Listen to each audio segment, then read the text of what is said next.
Monster Hunter Wilds, a name I increasingly believe was chosen to confuse Google into thinking you're searching stuff about Monster Hunter World. Seriously, these abbreviations are about to get messy. I too am, but I'm also wee. Monster Hunter Wilds, for me, was a return to the series after just about a decade and a half, I think. My first and only Monster Hunter game was Freedom Unite on the PSP, or at least I'm fairly convinced it was that one. It fits most of the memories I vaguely have with it. Look, you can't blame me for having a hard time remembering it. It was a long time ago, at a time where I could barely understand English, and my first bouts with being gay were manifesting as a sort of frustration with the outfits having crotch guards. Listen, I wanted to see.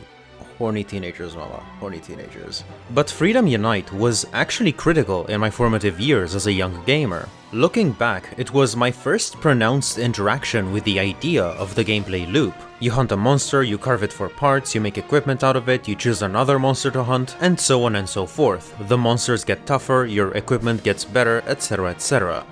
And it was a very effective loop. The idea that your equipment is something you make rather than just get, that it's proof of your triumphs, it stuck with me. I enjoyed it a lot. And you also had interactions with the environment, like foraging and... Oh, I remember that you could find giant eggs that were very delicate, and I don't know if I ever figured out what to do with them.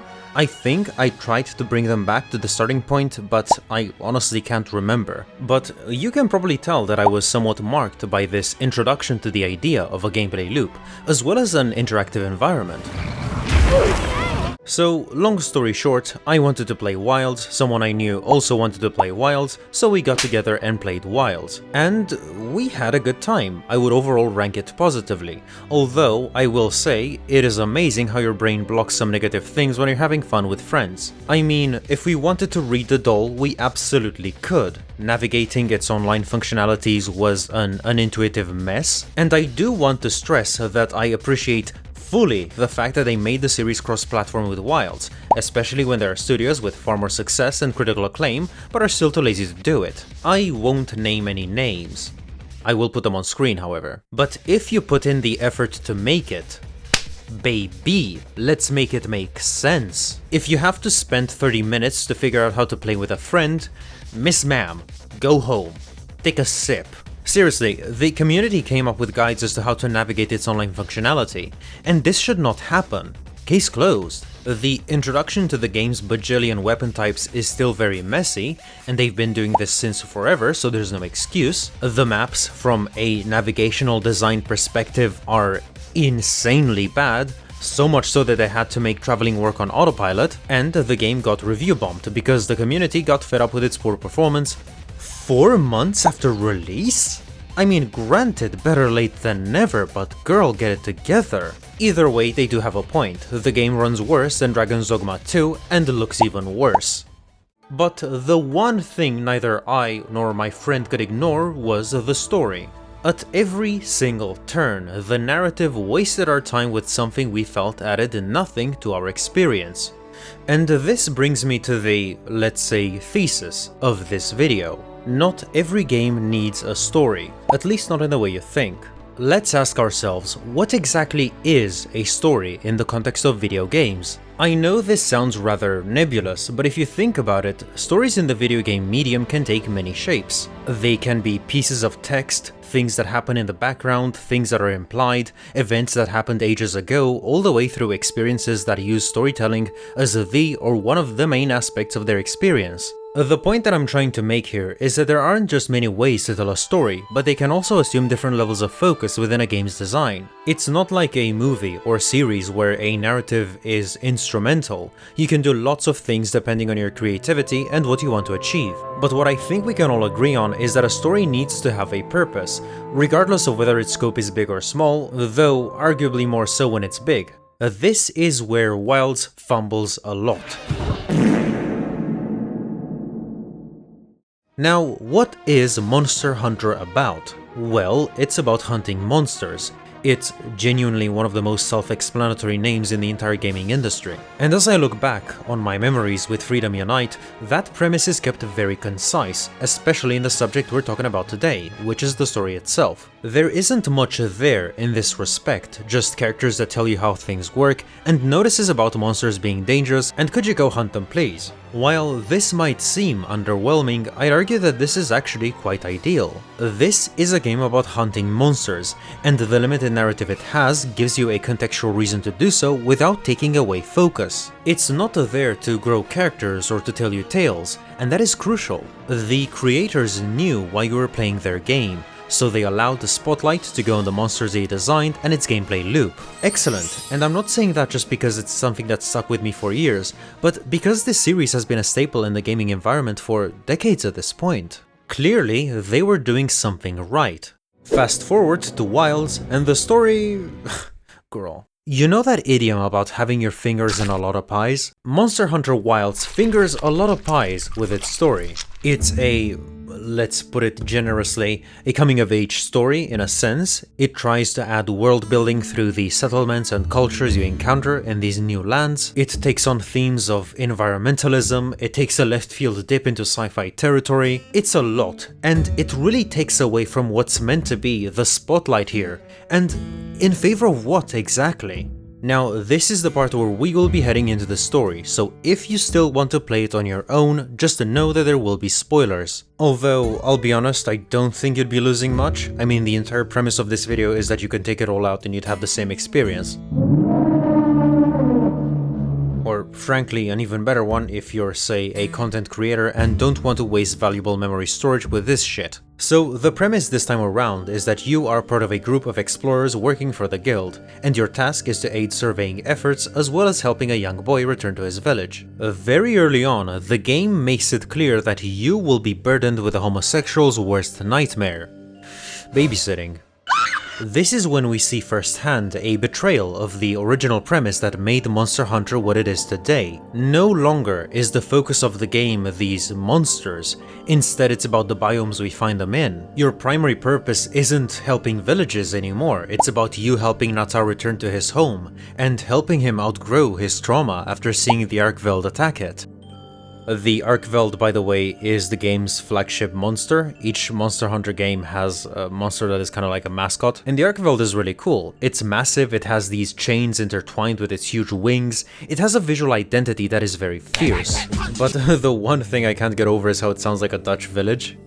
Oh ja, ik ben geboren in Arkveld. Ik wil kaas met stroopwafelfrikandel. But goofy Dutch naming aside, the Arkveld's chains are quite emblematic of the game's shift in focus, as it bondages you down to put you through hours of conversations about its biomes and ecosystems. This is what I loosely called themes of environmentalism, though you could disagree and just neutrally call it ecology. Whichever way, there is a lot of focus and conversations about the organisms of these new biomes, questions about how these environments sustain themselves, investigations about how these faunas are affected by the introduction of a new creature, and look, this has a realistic sensibility to it. Yes, IRL ecosystems can be very fragile things with very complex relationships. Adding a new species to an ecosystem can be disruptive, much like hunting a species to extinction can be devastating. But all in all, I just didn't feel like this was necessary or well executed. The only bit I thought was genuinely good was Gore Magala's introduction. You have this strange virus afflicting several monsters, and then you find out that it's caused by this monster coming through this new biome.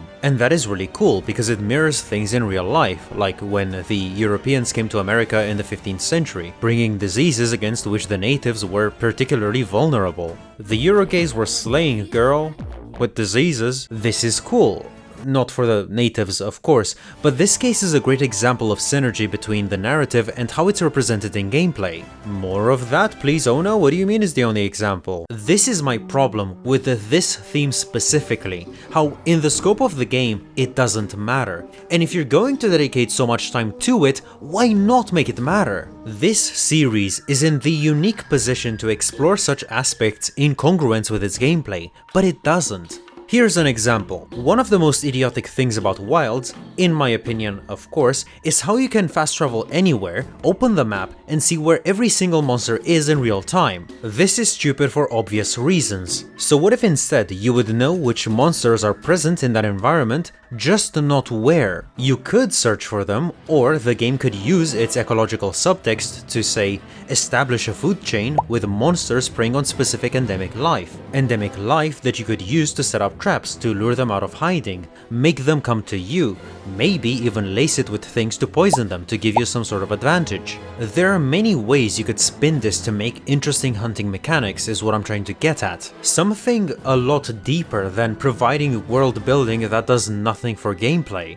That was a bit of a letdown, but an even bigger letdown was the game's season system. Now, the idea of seasons is nothing new, it's been in previous Monster Hunter games. And that's a bit of a shame, because if it was new with Wilds, then at least they would have an excuse for doing so fucking little with it. Plenty and Fallow are seasons where the resources are ample and scarce respectively, and Inclemency looks visually unique and brings out the apex monsters of each biome. And that's about it. The thing about having, say, a few more bugs appearing than normal isn't that exciting. You can write about hungry predators roaming the land for food during Fallow, you can write about packs of large and small beasts having their own place in the ecosystem, you can write about people and monsters adapting their behavior during different seasons till the cows come home to roost. If I don't see these things transposed into gameplay, I don't care. I'm sorry that I'm getting a little bit wound up, but I'm so sick and tired of this tendency to autofellatiate at every small thing developers implement. Take for example, this absolute embellishment about monsters, large and small, having specific places within the ecosystem. No, they fucking don't. If a large monster sees another large monster, they will fight until one leaves. That's it. Are the animations neat? Sure. Are they this implied functional ecosystem? No. Capcom has been getting away with this sort of bullshit for a while, and no one is calling them out, cause I'm noticing a lot of the same stuff they did with Dragon's Dogma 2. It's the sort of stuff you talk about to make game journalists write stupid shit, like Monster Hunter Wilds' map could feel twice as big because seasons can change, which is something they did actually write. Of course it's Game Rant. You gotta tap into that clickbait economy, girlfriend. Anyway, what I was expecting from these different seasons are different ways to interact with the environment. There's always the same boulders, the same rocks, etc., and that just gets monotonous. I wish there was more personality to them, like it's the season of plenty, the animals are out there, they're walking children in nature, they're building dams that you can destroy to sweep monsters off their feet with waves of water. Then there's Inclemency on the plains, you can take those electrified rocks, lodge them into monsters to strike them with thunder and deal lots of damage. That's what I needed, not some make-believe NPC behavior that you can see if you really squint your eyes to read about it on their website.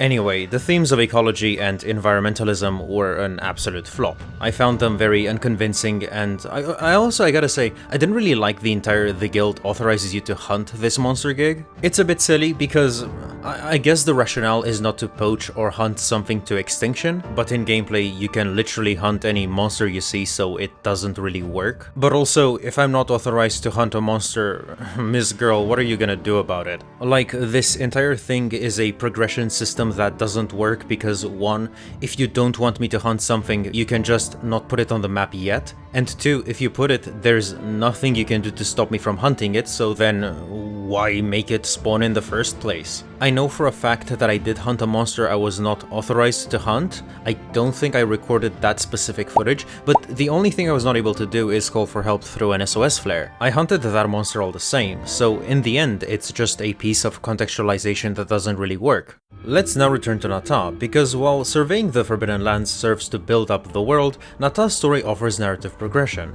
Now, you don't really need to look too deeply to get the general reception of Nata and his story. People really didn't like this guy, and I can't say I necessarily agree.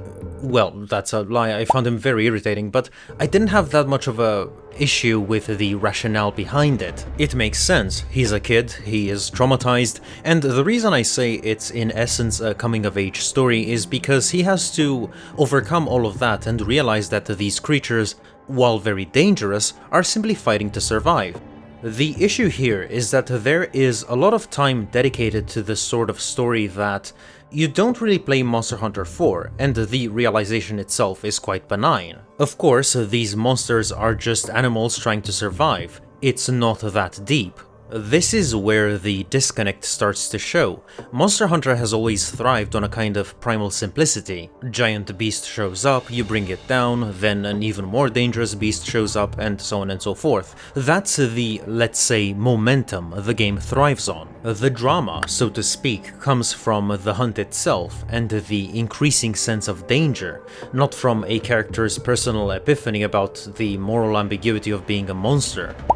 So when the game slows down to hammer home Nata's emotional growth, it risks undercutting the very momentum that makes the series compelling. It's not that a coming-of-age arc is inherently bad, it can add a refreshing narrative layer, but the way it's presented feels almost condescending. We know what these monsters are, we don't need to put ourselves in their minds to know that their struggle is about survival. It's obvious, and because it's obvious, spending so much time watching Nata catch up to what the audience already knows ends up feeling less like meaningful storytelling and more like narrative filler. And in the end, what is the payoff for all this? What do you get for dragging this child with you into dangerous situations no sane adult would, for being reminded over and over again that the point isn't the thrill of the hunt, but simply escorting him back to his village, a village that, for all we know, may have been destroyed by the Arkveld? Well, it turns out that the only stakes were the ones you were cooking. The village is fine, and the game takes a very hard turn into sci-fi territory. There was an ancient civilization capable of creating a certain subspecies of monsters called guardians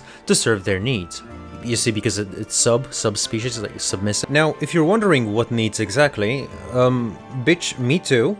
Like, if you'd want to create things to serve you, you'd probably go with something capable of, say, agricultural activities, or something that can build things? Volgaranjanath ain't building anything with its small-ass T-Rex hands. Anyway, maybe they had some military purpose or something, but for whatever reason the ancient civilization collapsed and the Guardians went into hibernation, until recently when they started waking up and have been behaving erratically. This is where I feel that the game really loses the plot. It teases you with what looks like a clear end goal, shutting down the system that spawns the Guardians, but that sense of finality quickly unravels. The team eventually uncovers an ancient relic called the Dragon Torch, which sustains the Guardians through something called Wyvern's Milk, which, let's be honest, sounds like a cocktail you'd order at a D&D themed gay bar. The relic's guardian, Zoshia, was doing things with it, I don't remember what exactly, but whatever it was doing, it was sending the Guardians into a frenzy. In short, the Guardians weren't guarding.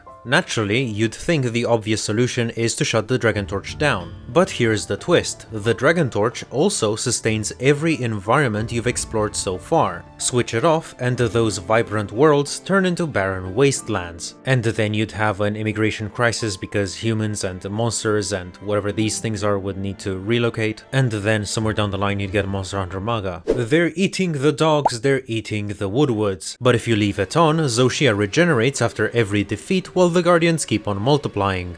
In the end, they decide to not turn it off. In other words, the ending is just an endless cycle of hunts, a premise that would be perfectly fine for a Monster Hunter game, if only this one didn't shoot itself in the foot by pretending it has a story to tell. And then you have some post-story content which goes nowhere, so even on an essential level, the story just fails. It's left in the air.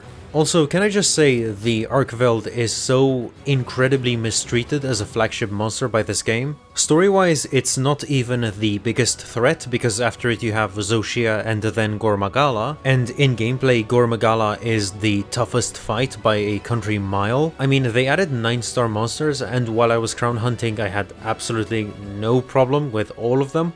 8-star Gore Magala though, holy shit. Anyway, back at the topic at hand.